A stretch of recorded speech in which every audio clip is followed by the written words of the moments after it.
Welcome to the Chris Hanna Show, where business, as usual, gets a swift kick in the ass. If you're tired of the same old advice and ready to disrupt the status quo, you're in the right place.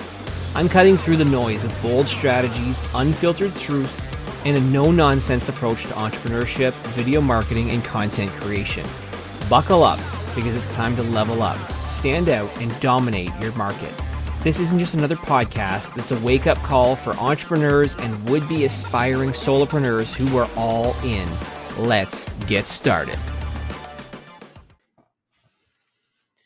All right, welcome back to the Chris Hanna Show. It has been a while, my friends. It has been a long time since we've done an episode, and we are coming back with a brand new season. We are focused on sharing more of what this journey has been all about in terms of being an entrepreneur, being a solopreneur, really growing and scaling our business, all in content, and sharing some of the key lessons that we've learned throughout this journey. It has now, at the time of this recording, been almost 2 years since I decided to say goodbye to the corporate world of working for someone else and decided to bet on myself and really go all in. It was by far the best decision that I've ever made. It was a hard decision, but it was a decision that I needed to make because I was miserable throughout my entire career. I was so just upset and angry, and I didn't know why. And it was because I ultimately was doing stuff that I should never have done. I was playing it safe. I was struggling to listen to other people, to implement ideas and visions that definitely 100% were not my own.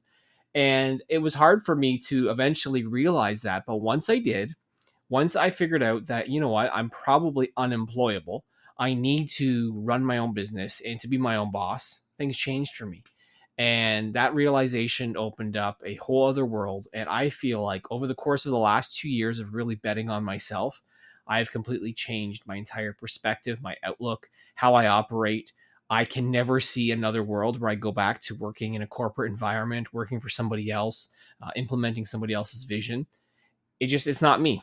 And I really want to share a lot more about this experience because I've had a lot of people ask me over the last 2 years, what's it been like? What kind of advice can you give me? I hate what I'm doing for my job, and they're looking for help.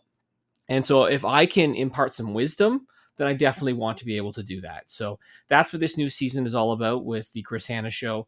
It's really about, again, that solopreneurship journey, the world of being a business owner and betting on yourself and going all in. I'll share other tidbits and advice, of course, as well about, video marketing and how to batch create content and tips to stand out, to build your personal brand, because it's all connected. At the end of the day, my life changed because of video content. And it's changed in so many different ways, right? Like I was one video away from actually getting a high paying position at some point in my career. I was one video away from, ultimately speaking on stages and starting to get paid to do what I love. And that's actually talk. I was one video away from gaining new clients at different points. I was one video away ultimately from just changing my life in so many different ways. And it continues to happen every single day.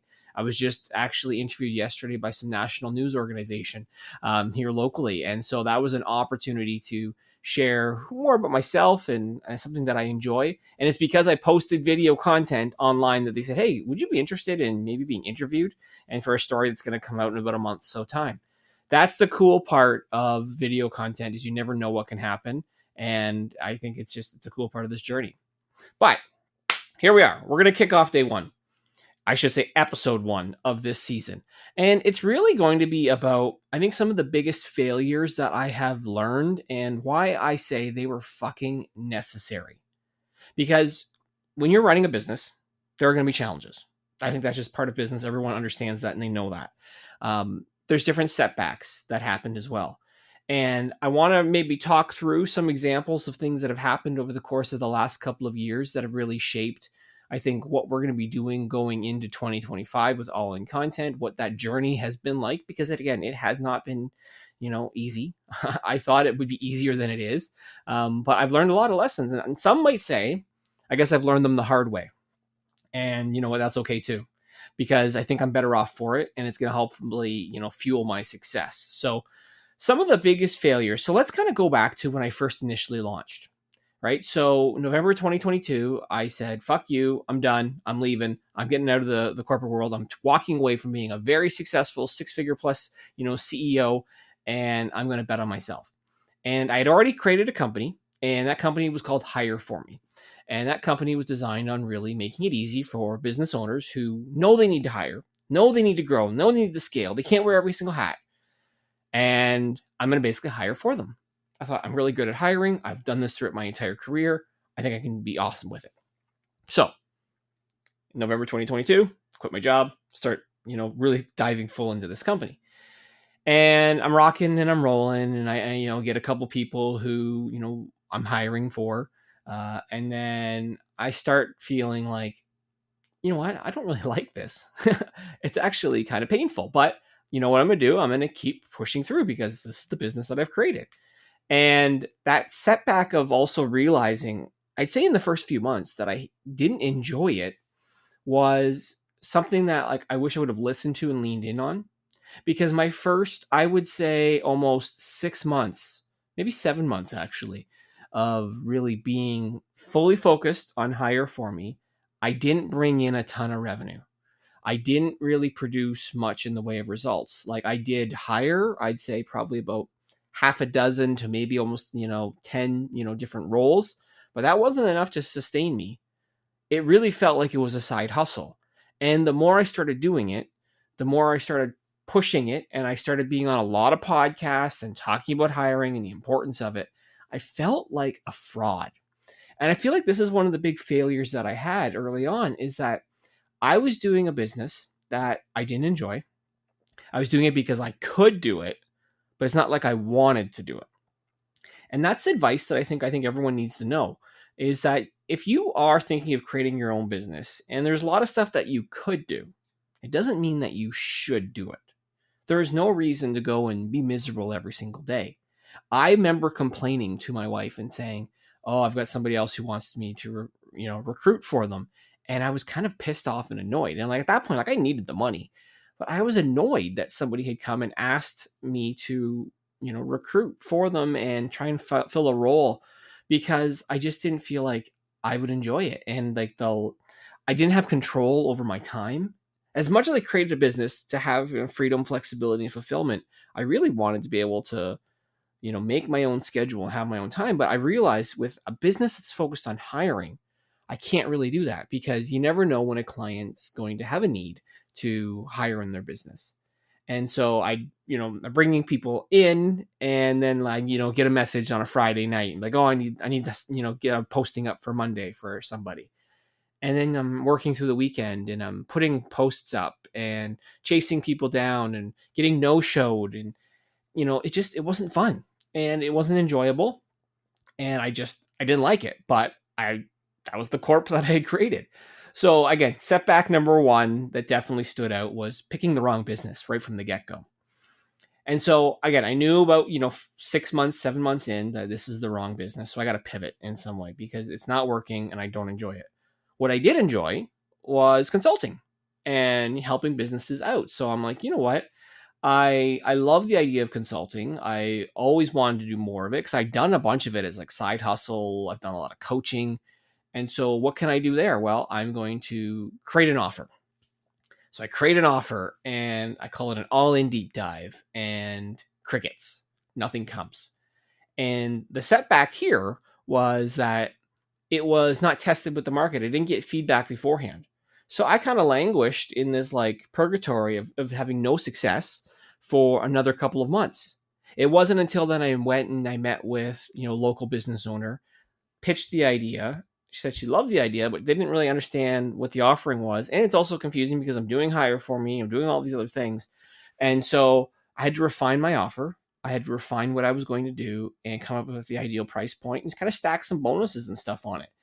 And I did that and I started selling. I started selling these deep dives and I started seeing that, oh, I can actually, go into a business for a day. I can evaluate the team, the staff, the culture, their marketing, their website content, and give a series of recommendations and then tips of how they can implement it.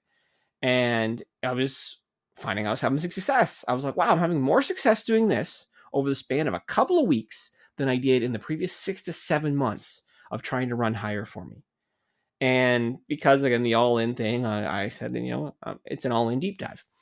And so it was interesting, that setback of not having success, but then also then getting feedback changed the game for me, because then I started to realize, like, okay, these recommendations can help businesses, and that eventually led to some longer term contracts where businesses started, asking to do more of my services. And in many of the all in deep dives that I would do, I would recommend stuff that businesses should do around their social media, how they could leverage video content, because they were seeing that I was pumping out videos consistently as well. So people started asking more about it. And it was through those deep dives that eventually a client comes to me and says, hey, you know what? I know that you can create this content. I know it's not your main gig, but could you come and, batch record some content with me? I'm like, yeah, I can do that. Right. If you're going to pay me, a couple $1,000 and I'll, come and record some content. Sure. I can absolutely 100% take care of that and do that for you. So that's what I did. I started, batch recording some content, and I started with a cell phone. I don't have my cell phone on me because it's, further away, so I don't get distracted during this. But like, I would literally record lots and lots of videos and just do it over cell phone. And then I would edit them myself. And I was like, there might be a business here. And because the quality of the videos, yeah, like they're okay. Like, I, put some captions on and doing some transitions. I spent a lot of time doing it. I definitely underquoted the first job that I did. And that was a major setback. And another thing that I learned is that, like, I had to go through this process of realizing what is the process to batch create content. Now, I can batch create content myself, no problem, right? Like the first time I had started doing it was around podcasts and blogs and videos. But then when I start now creating content, for other people, what's the process that I need to do, right? How do I make it effective for them? But how do I make it actually profitable for me? And I didn't learn that lesson. Honestly, I'd say for several more months, but we'll get to that. So I'm going through this process and I'm batch creating content. I'm doing everything on a cell phone. I'm learning, new processes. I'm teaching myself different editing software and tools and techniques and stuff as well. And then I'm getting people who are actually reaching out saying, hey, can you do it for me? And again, everything's over a cell phone. In time, though, I start to realize, and I learned this on one of the video shoots that I was doing, it does not work to batch record the amount of videos that I would do with clients over cell phones, because I had cell phones then overheat and fail. And then all the video files, not all of them, but a lot of them, ended up being corrupted. And I lost all that great footage. And it was a lesson that if you're going to do something, do it right. I needed to go through the setback of losing hours of footage that I had shot with clients and realize I have to invest in this business. And for me to invest in this business, I have to get the right gear and the right equipment. So as I started to realize, I'm like, if I need to invest in this equipment, I need to take this from being a side hustle to a main gig. I need to make this a corporation on its own and a full-fledged offering. And I kept having this idea that I am the all-in guy, right? Like I'm always talking about all in, from a poker side, it's on my wedding ring, like it's everything. And so I'm like, if I'm going to invest in equipment, I have to go all in with it. And so as I then thought about this, it clicked. I was like, why don't I create the company and call it All In Content? And so here I am. I'm hiring, I'm coaching and consulting, I am doing videos, I am doing some speaking gigs and getting paid for some of those as well. So I'm like, I got 5 different income sources, not including, gambling and poker and all that fun stuff that I also like to do from time to time. And so I'm like, I'm the all-in solopreneur. I'm going to be the guy who's focused on building multiple one-person businesses. And that was my thing. And people started to recognize me and talk to me about that. I'd go to networking events, and it was interesting, right? People were like, oh, all in solopreneur, that's kind of cool. It's interesting. You should write a book. Like, you should share more of your story, etc. So I started creating more and more content. So then at this time, I realized, okay, I'm going to launch, all in content. I needed to create videos. So then what do? I sit down for one day in October of 2023, and I batch record 227 videos in one day. I figured that would give me, probably almost a year's worth of content. And I recorded them on a mix of cell phones and then this new camera that I had purchased. And this one I'd purchased, like I said, if I was going to invest, I wanted to do it right. I spent about, $1,500, almost $2,000 on this camera and all the stuff with it. And it was okay. But it wasn't great. It wasn't great because the same problem actually happened, is that the camera itself could not handle how much video content I was doing. It couldn't handle a full 6 hours plus of videos. It couldn't handle 227 videos being recorded. And so I realized if I got to do it, I'm going to have to invest again. But I want to make sure I do it strategically and the right time. So I'm signing clients and I'm realizing, okay, my cameras can't last as long as I wanted them to be, at least what I've marketed. Because I'm marketing full day sessions, but I actually need to switch my business. So it forces me to say, maybe half day sessions are more effective, right? Maybe I can do a 4 hour, 3 hour, maybe even a couple hours and get almost the same type of content. So again, these setbacks that happen in my business, I say that's what the title of this episode is, like, they're fucking necessary, because it helped me change and pivot and adapt, because I had to learn from those lessons, which I think was really important. So I go through the process then of evolving and starting to more offer half-day sessions. I've got some regular clients that are happening. All-in content has been launched. I'm bringing in some money. It's nothing substantial, but I get to the end of 2023 and I take a hard look and I'm like, I don't think it's effective to be the all-in solopreneur now. As much as I love the idea of being a solopreneur, because I was miserable for almost 20 years of building and leading teams, and I led over 500 people throughout my career at different points. I wanted to do things myself. But I realized at the end of 2023, I'm like, it doesn't make any sense to be a solopreneur who's got 5 different sources of income, because I'm really only partially effective really on everything. I have to use my words, go all in. And for me to go all in, I got to choose the one that's the most profitable. The one that was most profitable, and maybe I won't say profitable. I'll say the one that generated the most revenue at the moment, because we'll get to the profitability in a second. The one that's generating the most revenue is all-in content. So I decided I am not going to focus on hiring anymore. So I did my last couple of hires things were trickling over in the early part of 2024, got those done. And I have not posted or talked about or done anything with Hire For Me as a company. I kind of just let it just sit by the wayside. What I did do is I then used Hire For Me, the money that we made there, though, to help fund what I was doing with all-in content. I needed to invest in more equipment. I needed to invest in more software. I needed to continue to level up my game. And so I'm like, Hire For Me can pay that so that it can sustain me. And as we hopefully grow and scale, we'll be more effective. And so that's what happened. We started investing. So then I got even better camera gear and better equipment. Spent a lot of money, and it was really worthwhile. So we're going through this whole process, and then a major setback happens. I spend about $5,000, I'd say, on a camera, and I get it all set up, ready to go. I have a brand new all-day client that I'm going to be doing a video batch session with. It's a gym, and we're clipping along. That first hour is amazing. Hour 2, we're doing so well. I'm thinking, this is a breeze. With this camera, things are so much better. I don't have to worry about the camera overheating. I don't have to worry about any concerns whatsoever. And then the worst possible thing happens. The carpet that my tripod was on, for some reason, caused my tripod to fall over. The camera falls over. It was like it happened in slow motion. Everyone could see it, but I couldn't see it until it absolutely happened at the end.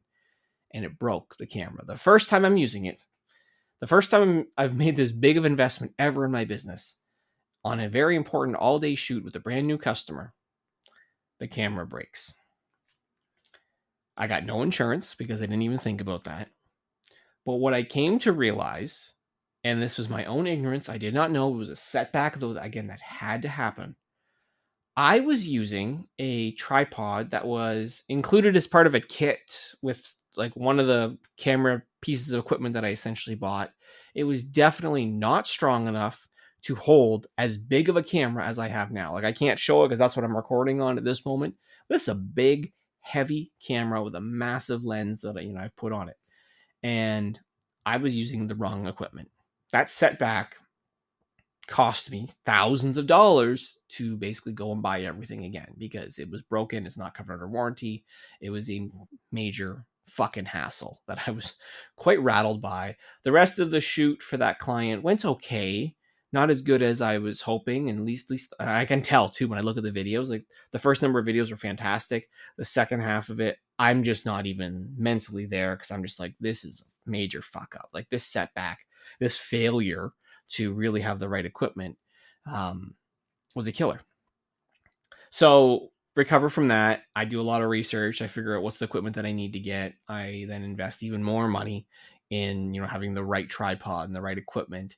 And I'm clipping along and I'm starting to sign again more clients. I'm starting to get more people who are wanting to work with us. And I'm then getting to a point where it's like, I feel like I'm working all the fucking time, but I don't feel like I'm actually making any significant money. I don't feel like I am, able to keep up. I feel honestly burnt out and I feel stressed out and I'm frustrated by it.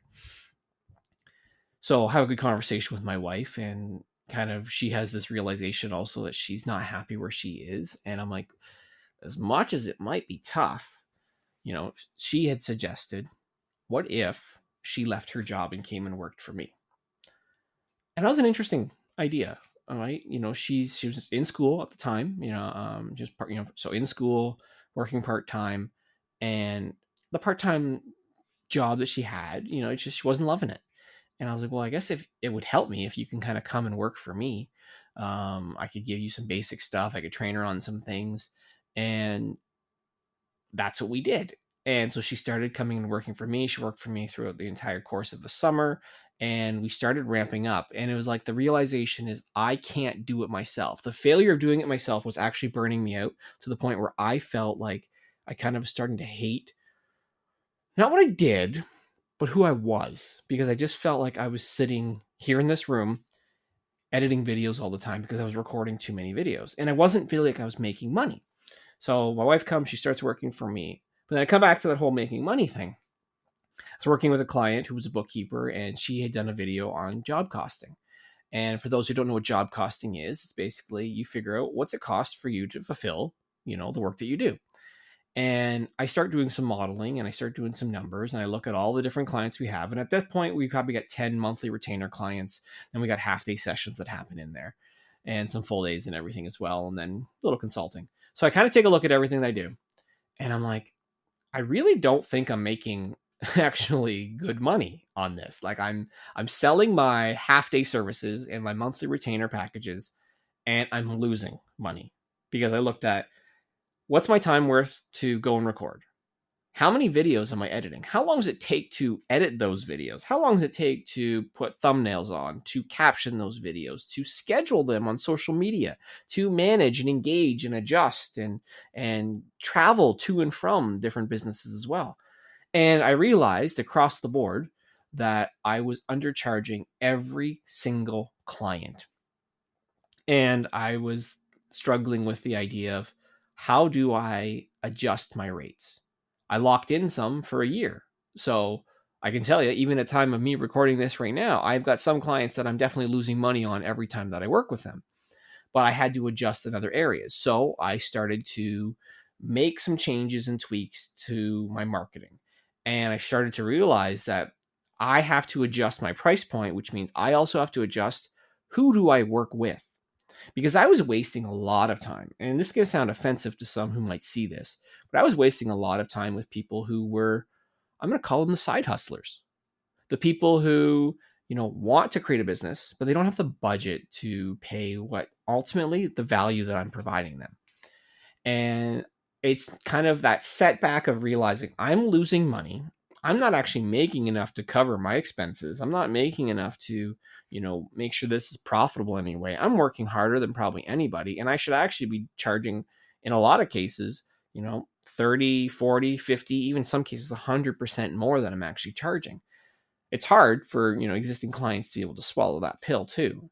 And so that's a problem I do have to adjust and figure out. But I have now moved on from some clients who were on kind of lowest tier packages that I initially offered, that it's not financially prudent for me to work with them based on their budget that they have.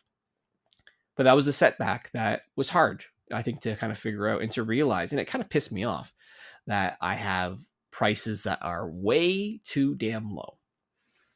So I go through this whole process of figuring out the job costing to do the marketing.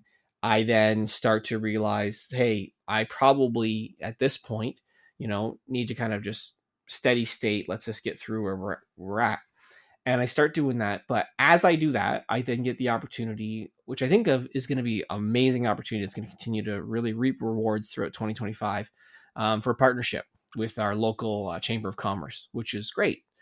And I go through and, negotiate those terms on this partnership. And, I'm excited for that as we move forward.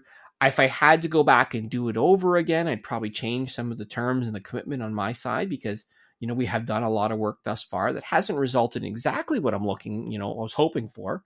But ultimately, I think it's going to be a really positive thing. And I start doing more marketing. And by marketing, I'm talking like I'm doing more networking. I'm doing some advertising. I start putting myself out there and having more conversations with companies.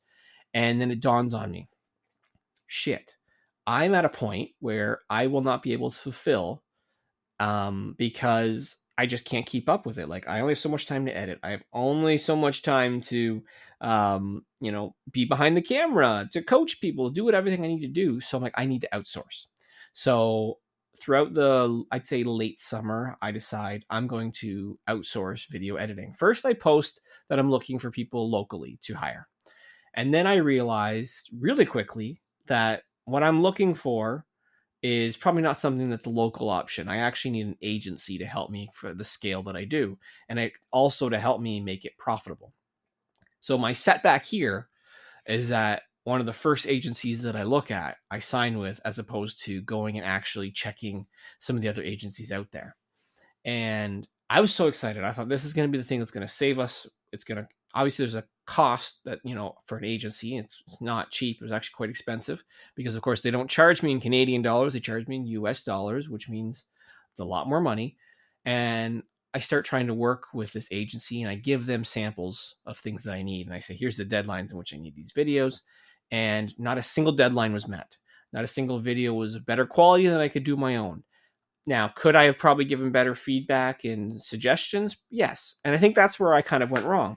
I went wrong in that not comparing against others. I went wrong in signing up with the first company that I found. And I also went wrong with not dedicating enough time to make sure that they were set up for success. And so that killed me for a couple of weeks, because here I am trying to onboard and thinking that I'll be able to pass off a lot of the editing that I was going to do, when in actuality, I couldn't do it. And the problem is I was still signing clients. I started signing more clients and people who monthly retainer clients. And so then now I'm working even more, and I'm starting to get stressed out, and I'm starting to get burnt out beyond any level that I've ever been at. And I'm getting frustrated, and it's kind of taking a toll, I think, on home and well, right? And so that setback of trying to do everything and probably just trying to grow too quickly was a problem. So now we fast forward to where we are today. We're still in this state where we're trying to, work smarter, not harder. I have brought on, in the last week of the time of this recording, an assistant to help in some areas. Raquel is still helping. I have also, found another video agency, which I'm only about a week or so into, but I'm giving them the time and also level setting my expectations of, what it could be. Like 80% done to my standards might be good enough in some cases, and it doesn't have to be perfect. And maybe I was too hard on the other editing company. So trying to figure that out, I think, has been important. But again, I've learned so many lessons over the course of the last, let's call it 2 years, especially. And I'm going to dive into more, and I will share more, because there was a lot that happened. But these are some of the big failures that I think that really took place over the course of this last year. my last 2 years, really. And again, they fucking needed to happen because it's going to make me better as we move forward. And maybe you've heard some of these, examples that I provided, and you can relate in your business. And if you can, shoot me a message. I'd love to hear from you on that. If you're looking for advice of how to handle everything, my goal with this podcast is really to be transparent and to lay it all out there and share what it's like to kind of build a business on your terms, and more importantly, build a business in public. And so those who are regularly subscribed to this podcast, they will get the inside track on what's going on, what's not going right, and they'll know before anything public also gets out there. So that's the cool part. If you are a part of this community and you are watching what we're doing, or you're tuning in from Spotify or Apple Podcast or wherever, it's challenging at times to build a business. It's lonely to build a business. You get to a certain point, though, where trying to do it all yourself, though, makes no sense. I say this all the time, and you will definitely hear this in future episodes. The question isn't how, it's who. If you find the right who, the right person, that can make all the difference in the world. You just have to find the right person. All right, so that's it for this week's episode. This is a little bit longer of a first episode than I was expecting, but I think ultimately, shared a lot of value and, shared some great insights. So if you're looking for help and support, visit allincontent.ca if you're wanting to go all in and win with video content. You're in the Windsor-Essex region. If you're looking for someone to come in and speak and share and offer insights into solopreneurship, entrepreneurship, building a business, how to build your own personal brand and take content to the next level, you can also hire me as a speaker. You can visit chrishanna.ca to learn more or to connect with me directly too. Until next time, continue to go all in.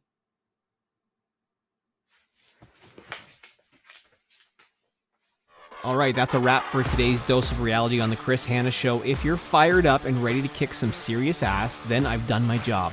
But remember, knowledge without action is just wasted breath. So what are you going to do? Sit around and let opportunities pass you by? Or are you going to step up and take what's yours? The choice is yours, but don't expect sympathy if you choose the easy road. If you've got value from today's episode, smash that subscribe button, leave a review, or share it with somebody who needs a wake-up call. Don't keep this gold to yourself unless you're afraid of a little competition. Stay bold, stay hungry, and remember, always go all in.